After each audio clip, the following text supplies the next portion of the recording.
Voilà.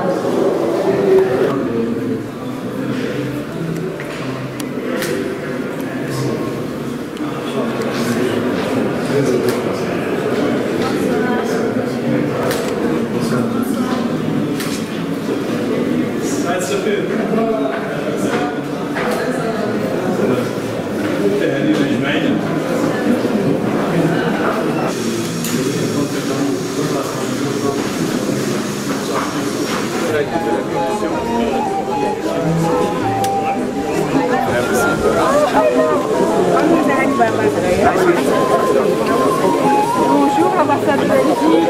Bonjour.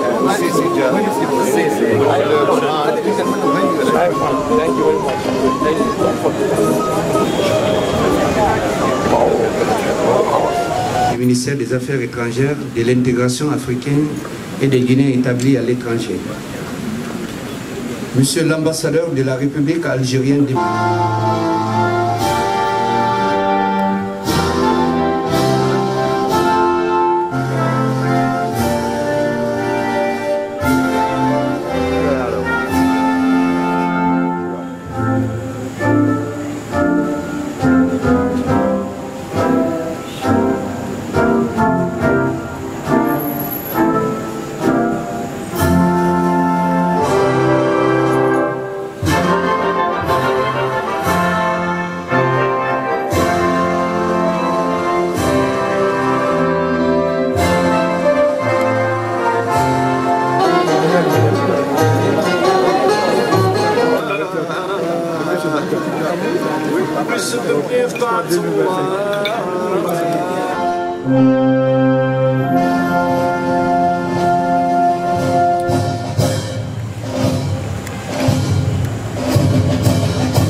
Exprimer mes sincères remerciements et mes cordiales salutations d'avoir répondu favorablement à notre invitation, participant avec nous à la célébration du 70e anniversaire de la glorieuse fête nationale de notre chère patrie qui, après une âpre révolution, a permis à notre pays de recouvrir son indépendance et sa souveraineté le 5 juillet 1960. Je tiens, cette heureuse occasion, à remercier la délégation qui représente le gouvernement guinéen, conduite par son Excellence l'ambassadeur, secrétaire général du ministère des Affaires étrangères guinéen, de l'intégration africaine et des Guinéens établis à l'étranger, à qui je souhaite la bienvenue. Mesdames et messieurs, c'est avec un énorme et réel plaisir que j'organise cette fête 4 mois jour pour jour après mon arrivée à Conakry, capitale d'un pays avec lequel nous entretenons une relation fraternelle et historique. La célébration de cette année est malheureusement entachée par ce qui se passe dans certaines parties de notre espace planétaire, notamment ce qu'endurent nos frères palestiniens et libanais, à Gaza et au Liban, dans l'ensemble du territoire occupé où les dirigeants de l'entité sioniste de l'extrême droite font fi de toutes les résolutions des Nations Unies et de la morale pour commettre des massacres inégalés dans une totale impunité. Mesdames et messieurs, la célébration de la fête nationale de cette année revêt un cachet particulier. Elle intervient à quelques mois de l'organisation des élections présidentielles qui se sont déroulées le 7 septembre 2024 et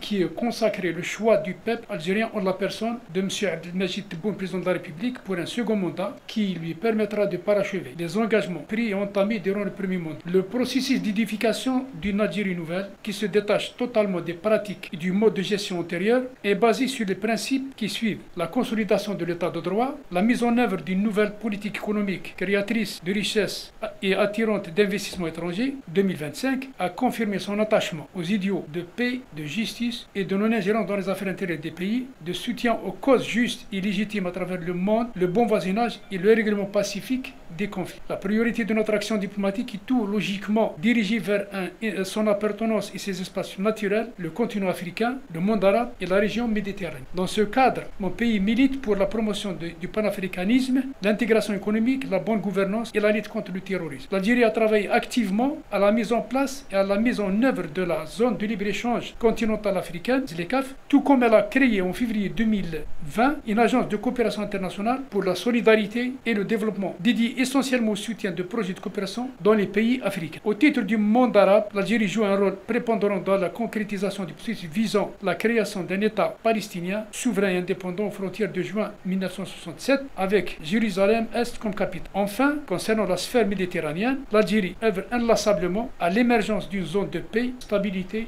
et de prospérité, ce qui permettra aux pays du pourtour méditerranéen de constituer un ensemble fort et solidaire. Mesdames et messieurs, les relations algéro-guinéennes sont tissées bien avant l'indépendance de l'Afrique. Elles sont fraternelles et historiques. Nous ne pouvons oublier le soutien des frères guinéens durant la colonisation qui s'est traduit par des positions dignes et courageuses des autorités guinéennes de l'époque sous la conduite éclairée de feu président Ahmed Sékou Touré en permettant le transit et l'acheminement des armes à destination de l'Algérie en provenance des pays amis. Au lendemain de notre indépendance, nos deux pays ont construit une coopération fructueuse, multisectorielle, notamment le volet de la formation, qui a enregistré un nombre impressionnant de cadres guinéens dans des filières diverses. Toutefois, le niveau de coopération s'est ralenti ces dernières années, ce qui ouvre le champ à de multiples interrogations sur les véritables raisons de cette situation. Les récents contacts et entretiens que j'ai eu avec mes interlocuteurs guinéens m'ont donné l'impression que la tendance suscite à l'optimisme et à la perspective d'une coopération fructueuse et mutuellement avantageuse. Il est à portée de nos mains la présentation de 1000 lettres de créance au général de corps d'armée, le président de la République Mamadi Doumbouya, président du CNRD, chef de l'État, a laissé entrevoir une nouvelle ère de coopération affichée par la volonté à donner à nos relations une nouvelle impulsion à travers la tenue de la 4e session de la commission mixte, l'échange de visites de haut niveau et la création d'un conseil d'affaires algéro-guinéen. Je voudrais conclure mon allocution par une note de satisfaction concernant l'évolution de la situation politique intérieure guinéenne, marquée par les avancées des processus de négociation avec la CEDEAO pour un retour à l'ordre constitutionnel dans un climat de paix et de sérénité, sous la conduite éclairée et responsable du général de corps d'armée, le président Mamadi Doumbouya, président du CNRD, chef de l'État. Je tiens enfin à réitérer le vœu de l'Algérie de voir la Guinée, pays frère, retrouver son aura et sa place au plan régional, continental et international. Vive l'Algérie, vive la Guinée, vive l'amitié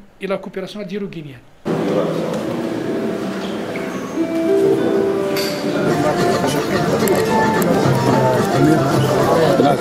Pardon.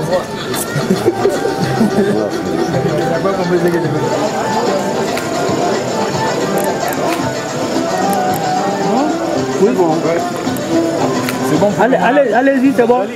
On va couper. Voilà.